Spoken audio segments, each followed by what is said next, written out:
Hello, मैं हूं सुमित और आज की वीडियो में मैं कानून के दो महत्वपूर्ण प्रावधानों के बारे में आपको बताऊंगा। सम्मन और वारंट, ये दो शब्दावली हैं जिनके बारे में आज मैं संपूर्ण जानकारी आज की इस वीडियो में दूंगा। जब भी किसी व्यक्ति के पास कोर्ट से सम्मन आता है तो उसकी सांसें फूल जाती हैं, उसकी रातों की नींद उड़ जाती है, उसका परिवार सदमे में आ जाता है। ऐसा क्या है इस सम्मन में कि लोग इससे इतना खौफ खाते हैं? तो चलिए बिना टाइम वेस्ट करते हुए करते हैं आज की वीडियो की शुरुआत।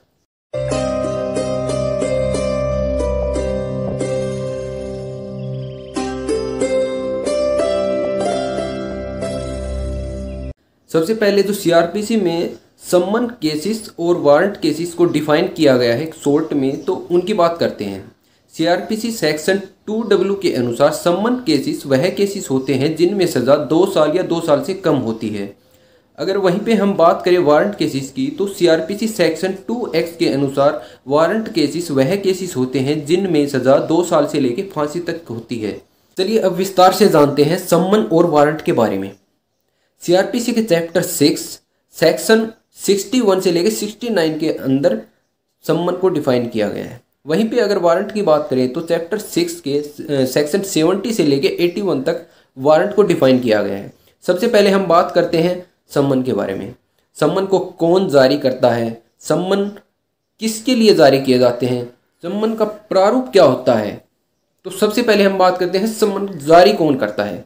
वैसे तो मोस्टली कोर्ट ही सम्मन को जारी करते हैं, परंतु कई बार पुलिस स्टेशन में पुलिस अधिकारी भी यानी आईओ भी किसी अपराधी को या किसी गवाह को कोर्ट में बुलाने के लिए भी सम्मन जारी कर सकता है। अच्छा, सम्मन जारी किसके लिए किए जाते हैं, किसको हम सम्मन जारी करते हैं? किसी अपराधी को कोर्ट में बुलाने के लिए सम्मन जारी किए जाते हैं, या फिर किसी गवाह को कोर्ट में बुलाने के लिए भी सम्मन जारी किए जाते हैं। इसके अलावा अगर किसी डॉक्यूमेंट की कोर्ट को ज़रूरत है तो उस डॉक्यूमेंट को कोर्ट में प्रेजेंट करने के लिए भी सम्मन जारी किए जा सकते हैं। अब बात आती है कि सम्मन का जो प्रारूप है वो कैसा होता है, उसके अंदर क्या लिखा हुआ होता है।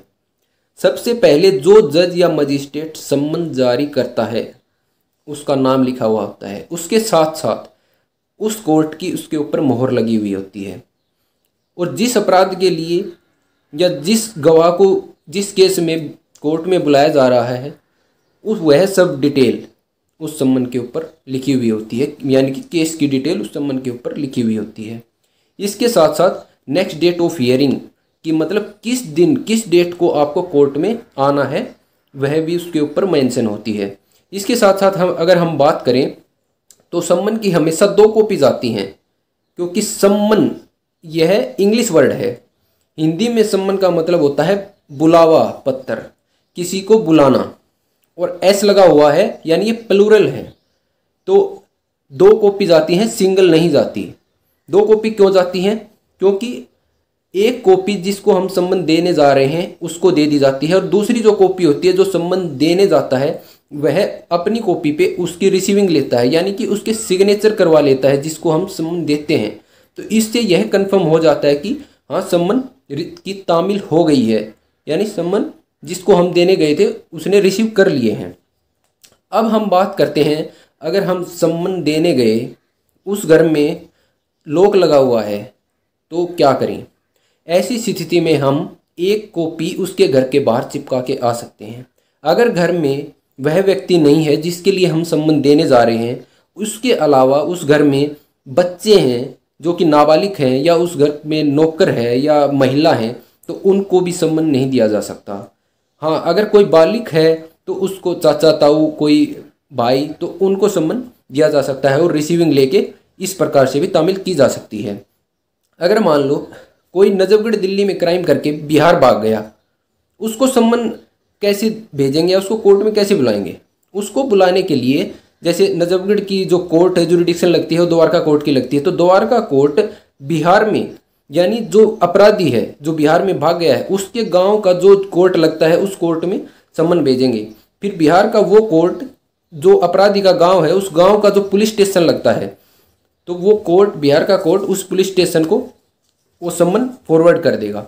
उसके बाद जो पुलिस स्टेशन का अधिकारी है वो किसी भी कर्मचारी को नियुक्त करेगा और जो अपराधी का गांव है उस गांव में या उस एड्रेस पे उस कर्मचारी को भेजेगा और वो कर्मचारी उस केस की क्या स्टेटस है या तामील हुई नहीं हुई वह सब रिपोर्ट द्वारका कोर्ट में आ जाएगी। इस प्रकार से किसी अदर स्टेट में सम्मन की तामील करवाई जा सकती है। हम बात करते हैं अब वारंट की। अगर बार बार सम्मन भेजने के बाद कोई व्यक्ति कोर्ट में नहीं आता है तो इस प्रकार की स्थिति में क्या किया जाए। तो अब आती है बारी वारंट की। सम्मन के बाद भी अगर कोई नहीं आता है तो फिर उसके बेलेबल वारंट्स होते हैं। स्टार्टिंग में बेलेबल वारंट किए जाते हैं यानी कि जमानती वारंट। उसके ऊपर आपका जज साहब जो है लिख देते हैं कि आपके 5,000 या 10,000 जो भी अमाउंट होता है इतने रुपए का आपको श्योरिटी कोर्ट में लेके आना है। जो भी आपकी नेक्स्ट डेट है उस डेट पे आपको यहाँ पे प्रेजेंट करना है।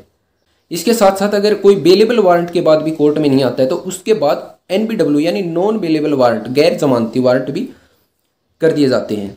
उसके बाद डायरेक्ट पुलिस जाके उस अपराधी को अरेस्ट कर सकती है। गैर जमानती वारंट NBW होने के बाद कोर्ट में आके अपराधी अपना बेल लगाता है। उसके बाद कोर्ट डिसाइड करता है बेल दे या ना दे, वो कोर्ट के ऊपर होता है।